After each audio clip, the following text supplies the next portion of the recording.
నోరైతే చాలా చప్పబడిపోయింది. ఇంకా ఇప్పుడైతే పచ్చిమిరపకాయలు పచ్చి నూరుదామనేసి ఎప్పటిలాగా ఆయిల్ పోసి ఆయిల్‌లో ఫ్రై చేయడం కాకుండా వాటర్‌లో ఉడకబెట్టి చేద్దాము. యూనిక్‌గా ఉంటది.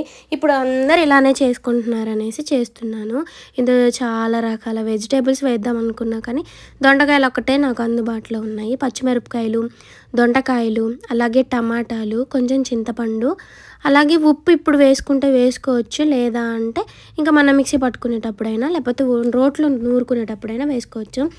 ఫస్ట్ టైం చేస్తున్నా అసలు ఎలా ఉంటదేమో అని అనుకున్నా కానీ సూపర్ టేస్ట్ ఉంది. నేనైతే ఇందులో ఒక్క నూనె చుక్క కూడా యాడ్ చేయలేదు. చాలా అంటే చాలా బాగుంది.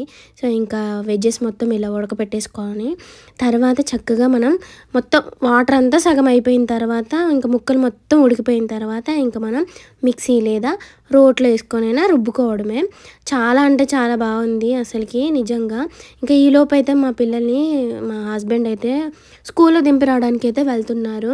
సోన్ పాపనైతే ఎగ్జామ్ రాపించిన తర్వాత తీసుకొని వద్దామనేసి ఇంక తన్ని కూడా పంపించాను సివిల్ డ్రెస్ వేసి. ఇంకా ఇప్పుడైతే నేను పచ్చడి నూరుతున్నాను.